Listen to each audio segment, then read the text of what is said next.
Hey everybody, I'm back. It's been a little while since I've done a reaction and analysis video to Mr. Geoff Castellucci. Actually, I haven't done any yet this year.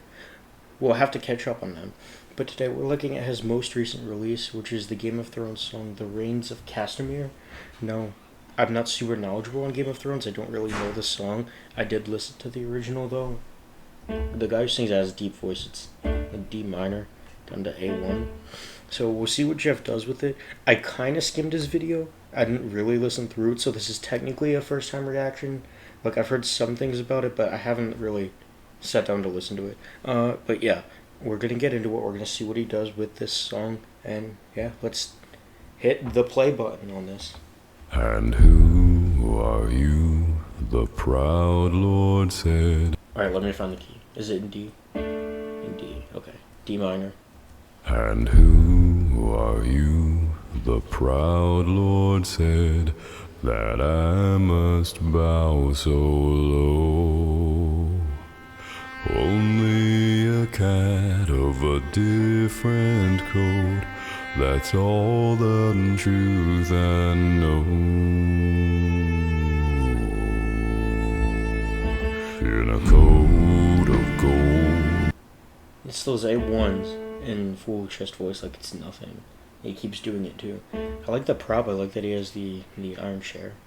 Under a coat of red, a lion still has claws, and mine are long and sharp, my lord, as long and sharp as yours.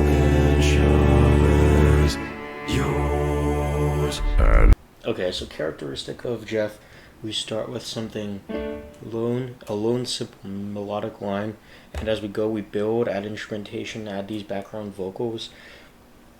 And something I've been talking a lot recently as I've been doing the bass gang reactions is having these background vocals echo the melody, but in kind of like a broken rhythm. So he does that here at the end of this line. My Lord, as long and sharp as yours. So basically same rhythm, but just adding kind of layers of harmony to make it more elaborate. And I kind of wonder if there's like instrumentation things he's doing to kind of characterize his representation of the show. Again, I haven't seen much of Game of Thrones, but maybe I would be better fit to do this analysis if I have. But you know what, we're here and we're going to continue with it anyway. I'm just saying there might be some things he's doing in the instrumentation that add to the Game of Thrones cover idea. And so he spoke, that Lord of Castamere. But now. Okay, so a couple things there. So we have these thuds on And So He Spoke. Again, I'm not the most familiar with the original. I heard it a couple of times, but those thuds kind of emphasize the importance of And So He Spoke. And you know what? With that deep voice, go for it. And so he spoke, that Lord of Castamere. And what it sounds like to me is that he's double tracked there. No, Lord of Castamere. That's my humility check for not trying to sing in his register like on a day like today. Yeah, that's double tracked to kind of add depth and impact to his tone. Really nice. Spoke, and so he spoke, that Lord of Castamere. Yeah, it just kind of emphasizes the line that he's double tracked. Now the rains weep o'er his hall with no one there to hear. Here's the momentum. We have this this really quiet drum in the background. With no one there to hear. Yes, now the rains weep o'er his hall with not a soul to hear.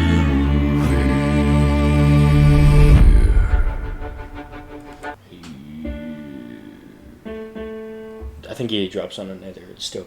Yeah, he's been doing those A's this whole time.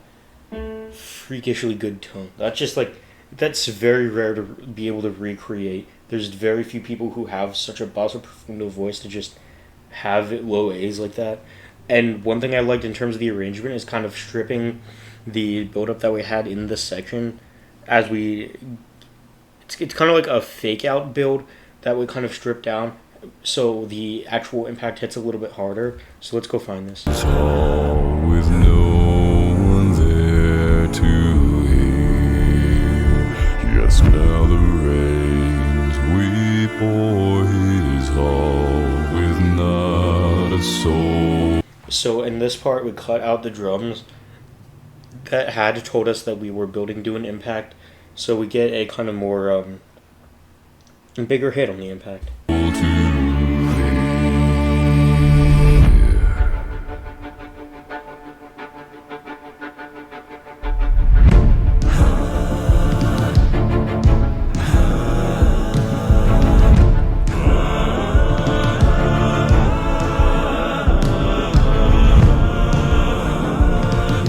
So the first thing I noticed when we got to this section is the panning of the strings. They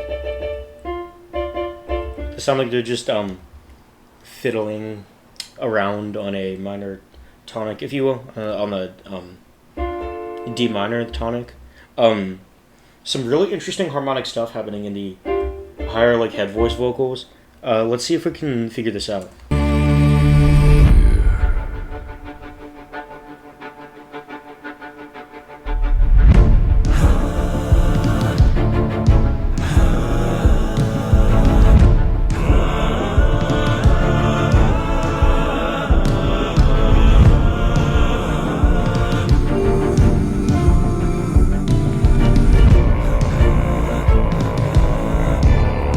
Of course. My keyboard only goes down to D2, but that's a D1 subharmonic right there. And, you know, I'm not the most trained ear to be able to figure out what's going on harmonically.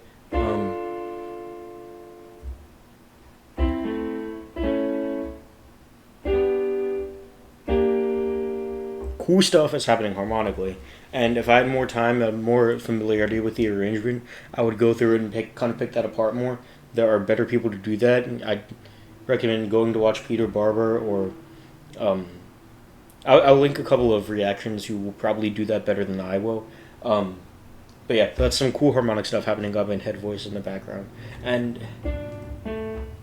the power he has on that D1 is just never fails to amaze you, even though he proves time and time again that he can do it.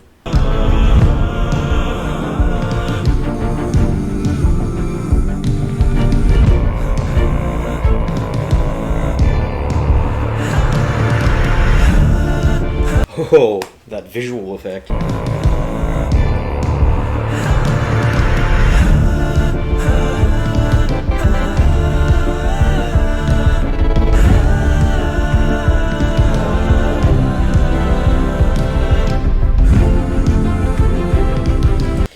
So the combination of visual and audio effects happening in here, that is awesome. That is so cool to watch.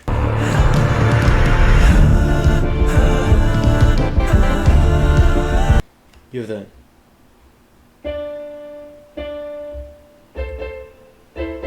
It kind of has like, I know VoicePlay does this a lot with their voices, where you hold a note but then you cut it off so it has like a choppy effect, and then you stitch it into the rhythm that you want, which is kind of like, it's kind of what I hear happening in the upper strings there. Let's see if we can hear this again.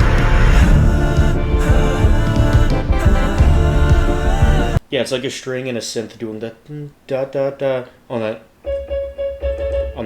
dominant. That's a cool audio effect. Like, it just like adds a kind of modernized or personalized flair to the arrangement.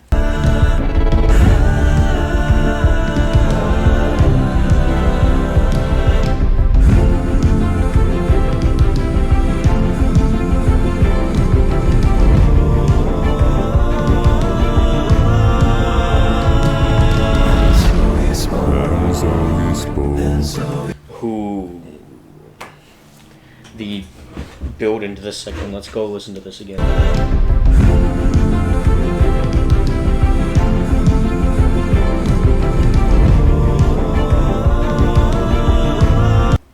So we have.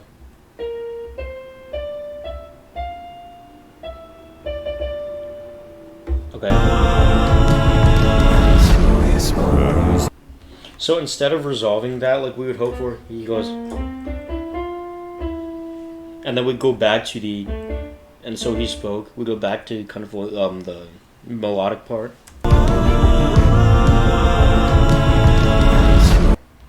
And I also hear a lot of like. Those harmonies building up. It's it. Again, I'm not the most trained ear to talk about the harmonics of the piece, but I just think it's really cool the way the dissonance and resolution kind of work together to make these impacts as big as possible.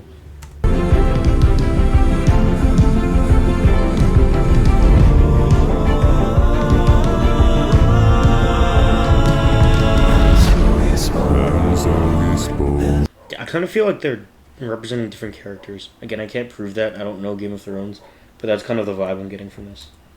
And so he spoke, and so he spoke, and so he spoke. The Lord of Castamere. So one thing I really like is the mixing and the audio engineering to kind of make these background background Geoffs sound like ethereal in a sense, and the blend that they put out for this is really nice, with kind of the lower melody voice echoing the upper harmony parts.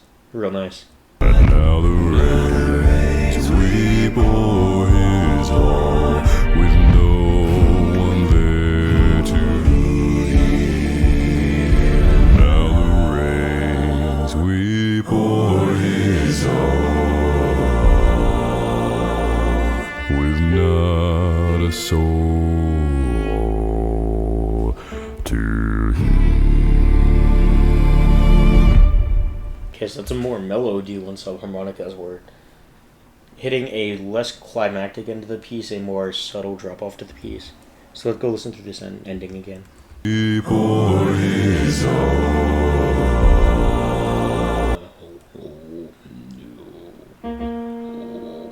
I tried to I tried to fry B flat. It's not working out today. Kinda. So that's a B flat. That's a minor 6. That lowered 6th. That's one of my favorite. It's one of my favorite notes in the scale. I just love the way it resolves. So nice drop to that B flat. with not a soul to hear.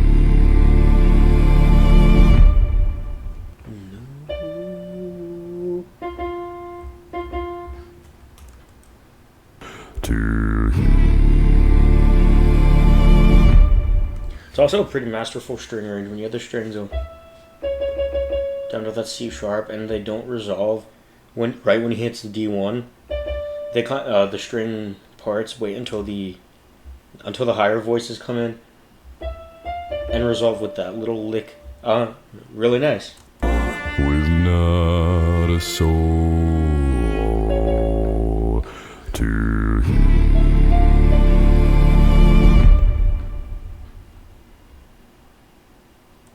Now see, I don't know what the heck this is. Okay, so that's the end of the arrangement. Definitely not the biggest cover Geoff has done.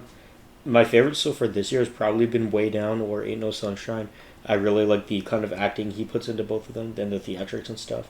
Not as much of that here. A lot of musicality though, and we had that entire middle section that was just the upper voices going through this harmonic chord, this chord structure that I wish I had the guts to try to unpack on YouTube without embarrassing myself. But again, I'll link people who can do that better than I can. And you know what? That's kind of all we got for this video. A very excellent cover from Geoff. Very nice performance. Very nice arrangement. Very subtle. I'm digging it. And we'll try to get to Geoff's other covers that he's done so far this year very soon. But with that, that's the end of the video. Like and subscribe. Make sure to like and subscribe to Geoff's original video. And that's all I got for you. Have a nice day.